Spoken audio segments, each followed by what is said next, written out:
দুর্দান্ত স্বাদের রেসিপি নিয়ে হাজির হয়ে গেলাম ডিম, ডাল আর পুঁই শাক। আসসালামু আলাইকুম এভরিওয়ান। আমি নাসরিন সুলতানা মিনা, সিরাজগঞ্জের মেয়ে। আমার রান্নাঘরে আপনাদের সবাইকে স্বাগত জানাচ্ছি। রান্নার সাথেই থাকবেন। খুব সহজেই রান্নাটা করেছি, আশা করি সবার ভালো লাগবে। এই রান্নার জন্য আমি ডাল নিয়ে নিয়েছি, মসুর ডাল, এই যে 2 মুঠো মতো। এটাকে আমি ধুয়ে নেব খুব সুন্দর করে, একদম ক্লিন করে। তারপর আমি সিদ্ধ করে নেব ডালটা। কড়াইয়ে দিয়ে পানি দিয়ে দিলাম সিদ্ধ করার জন্য। অন্যদিকে কিন্তু ডিমটা দিয়ে দিয়েছি সিদ্ধ করার জন্য।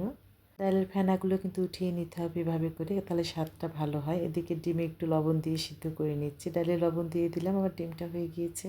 এটা একটু ঢেকে রাখবো, তাহলে এর খোসা ছাড়াতে সুবিধা হবে। অন্যদিকে একটা মশলা করে নিচ্ছি, আদা আর কাঁচামরিচের পেস্ট। পাটায় পিষে নেব। এই মশলাটা কিন্তু স্কিপ করা যাবে না, দিতেই হবে। আমি একটু কেটে নিচ্ছি, এতে পিষতে সুবিধা হবে। রান্নায় কিন্তু খুবই সামান্য মশলা ইউজ করব। বেশি মশলা ইউজ করলে কিন্তু ডালের ফ্লেভার আর শাকের ফ্লেভারটা থাকবে না, এর জন্য কম মশলা। এভাবে করে মশলাটা পিষে নিলাম। এখন পুঁই শাকটা আমি ভেঙে নিচ্ছি, যতটুকু একদম নরম ডাঁটি সেভাবে করে ভেঙে নিচ্ছি। একটু শাক নিয়ে নেব সাথে। এভাবে করে কিন্তু একদম নরম দেখে শাকটা কিন্তু এভাবে করে বেছে নিতে হবে। এই শাকটাই আমি ইউজ করব। এভাবে করে একটা টমেটো দিতে হবে, কিন্তু এটা স্কিপ করবেন না, টমেটোটা দেবেন, স্বাদটা অনেক বেশি ভালো হয়। টমেটোটা আমি টুকরো টুকরো করে কেটে নিলাম এভাবে করে। আসলে একটা রান্নায় অ্যারেঞ্জমেন্ট করাটাই আসলে একটু সময় লাগে, কী কী লাগবে না লাগবে সেগুলো। ডিমটা চেলে নিচ্ছি। সব কিছু রেডি থাকলে রান্না করতে একদমই সময় লাগে না। আমি সব কিছু রেডি করে নিচ্ছি ঝটপট করে। ডিমটা কিন্তু কেটে দিতে হবে, একদমই আস্ত ডিম দেওয়া যাবে না, তাহলে কিন্তু স্বাদটা ভালো আসবে না। ডিমটা ঠিক এভাবে করে কেটে নেবেন। আমি 3টা ডিম কেটে নিলাম।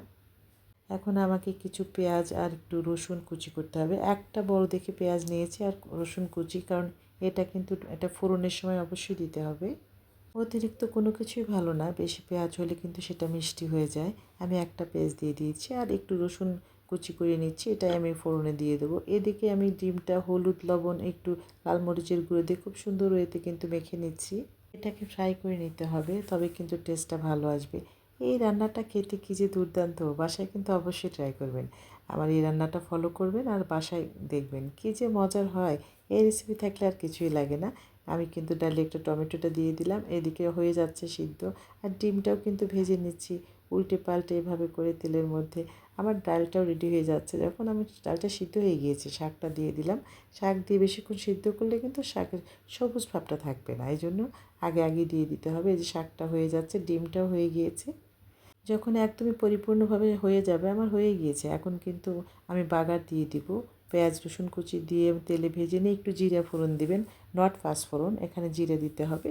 জিরে দিয়ে ফোড়ন একটু ভেজে নিয়ে তারপরে আমি ডালের মধ্যে দিয়ে দিলাম। কী যে মিষ্টি ফ্লেভার, সত্যি কী বলবো। কয়েকটা কাঁচামরিচ দিয়ে দিলাম, এটা আমার পছন্দ। এখন হওয়ার পথে ডিমটা দিয়ে দিলাম। এই ডিম দিয়ে এখন হাই হিটে রান্না করে নেব। একেবারে সহজ রান্না, আর খেতে কী যে দুর্দান্ত। আপনারা কিন্তু অবশ্যই রান্না করে খাবেন। দেখুন হয়ে গিয়েছে, কী যে মিষ্টি ফ্লেভার। আমি চুলো বন্ধ করে দিয়েছি। এই রেসিপিটা সত্যি ভীষণই অসাধারণ। আপনাদের সঙ্গে শেয়ার না করে পারলাম না, এত বেশি মজা হয়, এক রেসিপিতেই খাওয়া হয়ে যায়, এত বেশি দুর্দান্ত। অবশ্যই ট্রাই করবেন এবং লাইক কমেন্টস করে জানাবেন। আমার এরকম সহজ সুন্দর খাবার যদি ভালো লাগে পেজ ফলো করবেন। আজ বিদায় নিচ্ছি, ভালো থাকবেন।